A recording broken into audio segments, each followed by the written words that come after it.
So in the course of my reading over the past 2 decades, of course I would have come across some very profound statements, quotes, maxims, adages.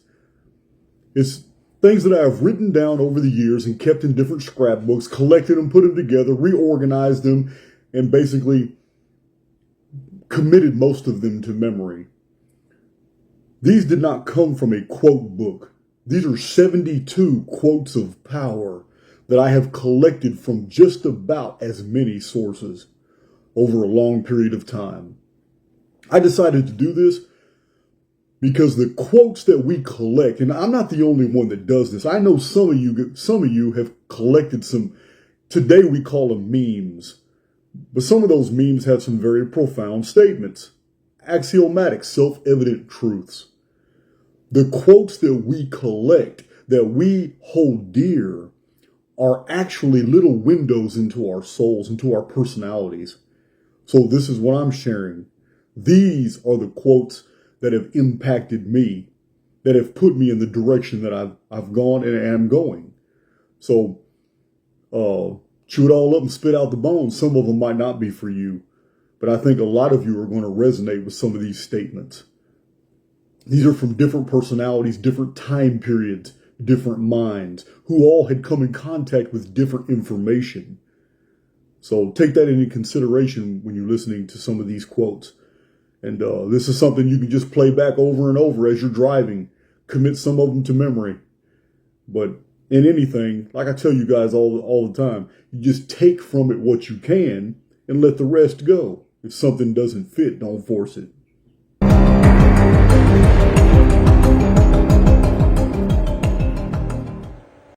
Almost 2,000 years ago, Pliny the Elder wrote, "Absolutely nothing is being added to the sum of knowledge as a result of original research. Indeed, not even the discoveries made by people long ago are thoroughly assimilated." Over 17 centuries ago, Porphyry wrote, "The ancients were willing to conceal God and divine virtues by sensible figures and by those things which are visible, yet signifying invisible things."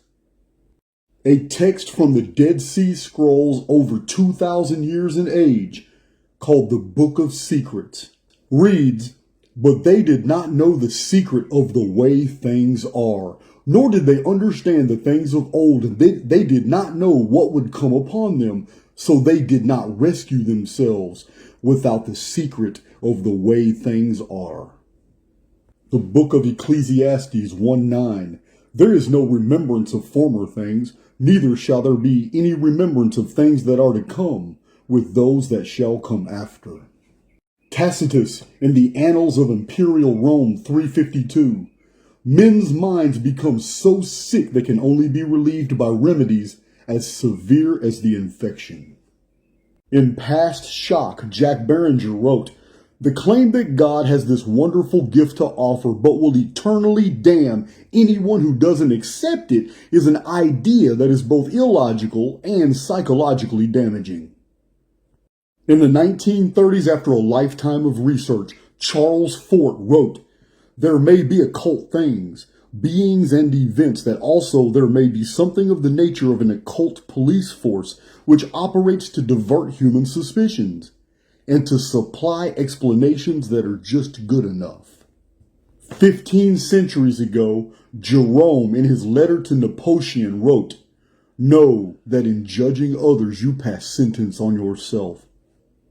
Almost 2,700 years ago, the Assyrian king Ashurbanipal wrote, "The wise shall teach it to the wise, the unlearned shall not see it." The philosopher Diderot wrote, "Men will never be free till the last king is strangled with the entrails of the last priest." In the book of Sirach of the Apocrypha, we read in 3:18, "The greater you become, the more humble you must be. Many are in a high place and of renown, but mysteries are revealed unto the meek."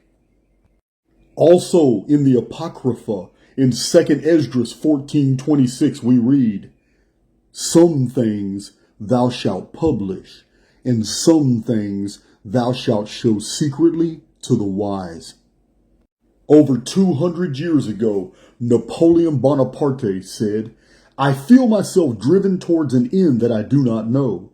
As soon as I shall have reached it, as soon as I have become unnecessary, an atom will suffice to shatter me. Till then, not all the forces of mankind can do anything against me.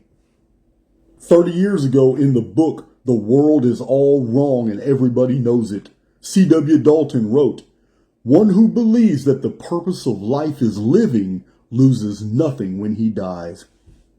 In 1919, Charles Fort wrote, I now suspect that the spiritualists are reversedly right, that there is a ghost world, but that it is our existence, that when spirits die, they become human beings. Arthur Schopenhauer wrote, it is much easier to criticize a new concept than to give a clear and complete exposition of its value. The more we learn, the more we are separated from society.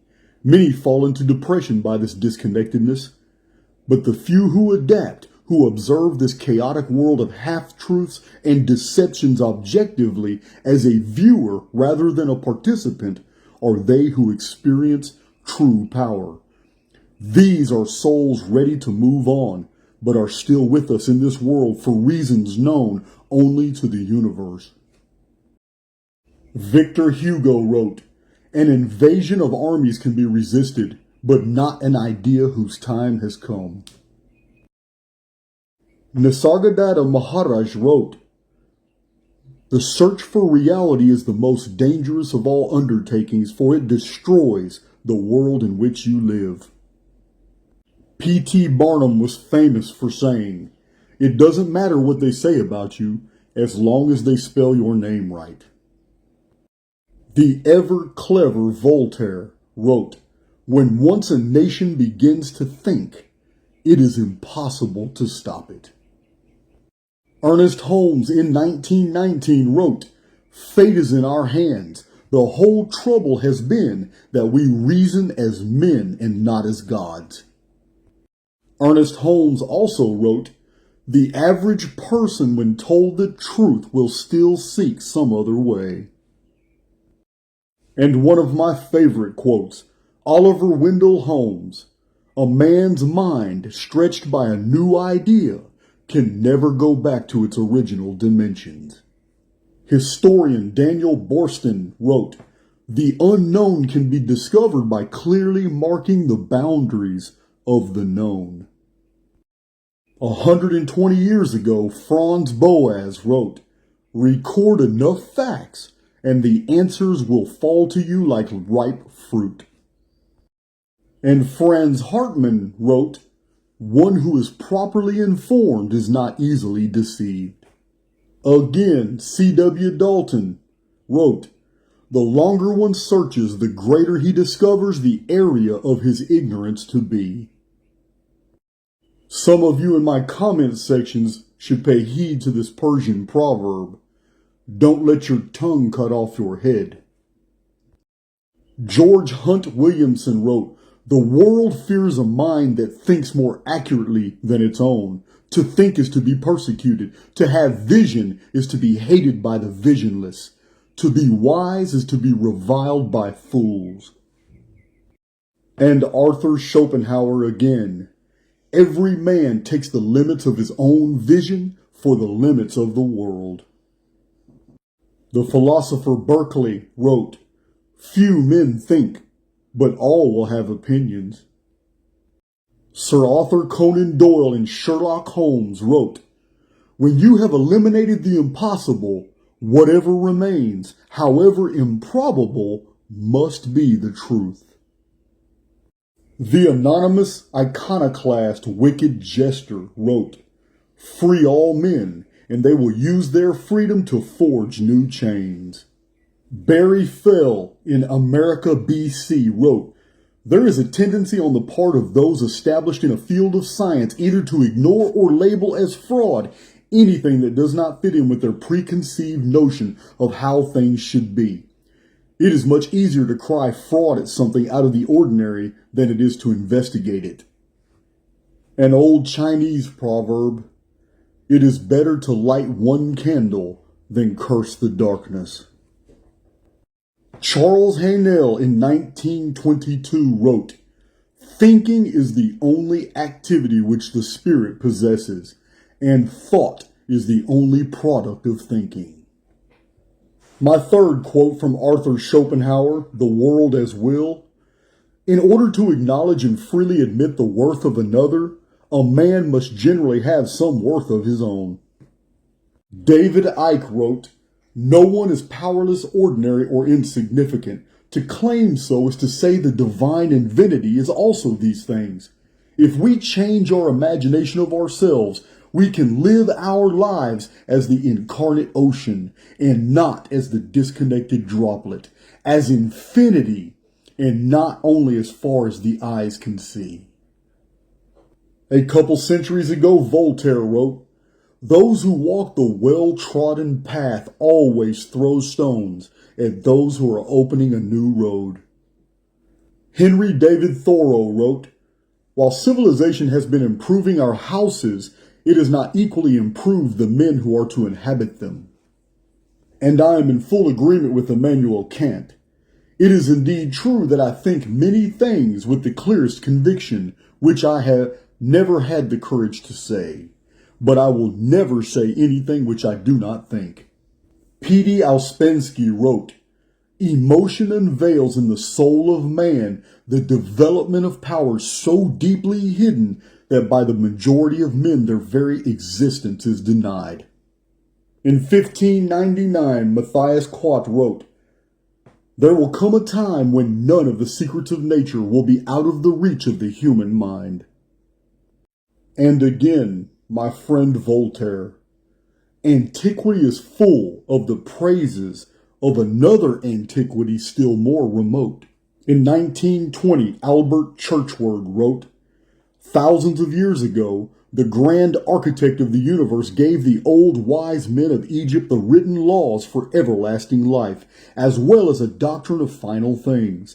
These the human race has never been permitted to lose, and the foundation of our brotherhood was built upon these solid rocks, these truths.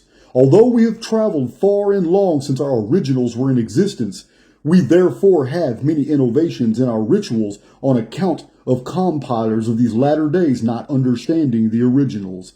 The substance, though, has never been lost." Over 220 years ago, William Blake wrote, "The man who does not believe in miracles makes it certain that he will never partake in one." In 1871, Franz Hartmann wrote, "If we are content to live in the opinions of others, we have no truth of our own." Another personal favorite, Friedrich Nietzsche, "That the whole world believes in something is already an objection to it." The famous philosopher Will Durant lived almost 100 years. He wrote, "We shall leave this world as foolish and wicked as we found it."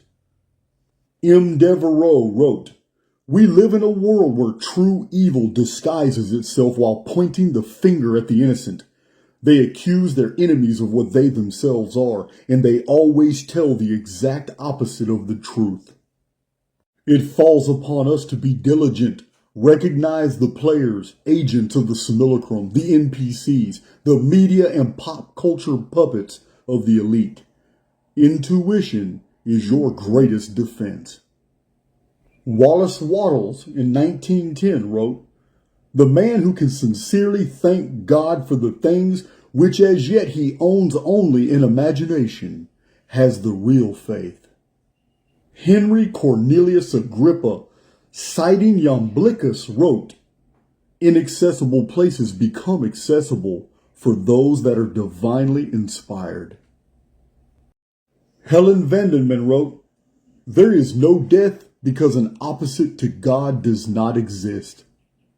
Over a century ago, C.W. Sarum wrote, "For we need to understand the past 5,000 years in order to master the next 100 years." In 1914, in the epic work Tertium Organum, P.D. Ouspensky wrote, Future events are wholly contained in preceding ones. If we know all the past, by this we could know all the future. A 3,000-year-old golden inscription discovered in the famous tomb of King Tutankhamun of Egypt reads, "I have seen the past. I know the future." In 1659, Paracelsus wrote on Before the Flood, "At length this universal knowledge was divided into several parts, and lessened in its vigor and power. By means of the separation, one man became an astronomer, another a magician, another a Kabbalist, and the fourth an alchemist.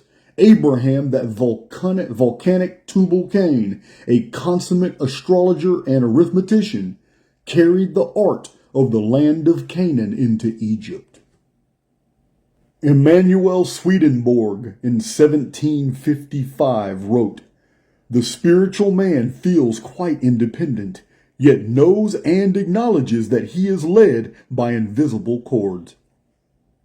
Niccolo Machiavelli in Discourses 138 wrote, "Sometimes there are no good choices, and we are confronted with a situation when we need to take the lesser evil as the better alternative." Again, my buddy Arthur Schopenhauer in 1847 wrote, "There are more things that terrify us than there are that oppress us, and we suffer more in opinion than in reality." G.R.S. Mead in 1892 wrote, "There is no need for new revelation, but there is every need for an explanation of the old revelations and the undeniable fact of human experience." And Ernest Holmes again, 1919, "Fate is in our hands. The whole trouble has been that we reason as men and not as gods." In 1763, my buddy Voltaire, "It is better to remain silent and be thought a fool than to open one's mouth and remove all doubt." In The World's All Wrong and Everybody Knows It, C.W. Dalton wrote, "It is safer to be wrong with everyone than to be right alone." The great Benjamin Franklin, author of Poor Richard's Almanac, wrote, "Three can keep a secret if two of them are dead." And again, Helen Vandeman wrote, "Reality remains unknowable to us while we cling to our illusions." Physicist Massimo Citro wrote, "All the major thinkers have rightly perceived that bodies are illusions, representations of something else, and what we call existence is rather like a dream. But this secret has been hidden, transmitted only to those able to accept the terrible truth that we live in a fiction." Kind of remind you of that old nursery rhyme, row, row, row your boat gently down the stream. Merrily, merrily, merrily, merrily, life is but a dream. In 1551, Balthazar Gracian, one of my very favorite authors, wrote, "Dream lofty dreams, and as you dream, so shall you become. Your vision is the promise of what you shall one day be." Over 15 centuries ago, Synesius of Cyrene wrote, "Never will I consent to conceal my beliefs, nor shall my opinions be at war with my tongue." And for my own contribution, though I would never put myself in the same category as these great minds, I offer this one: males are many, but men are few.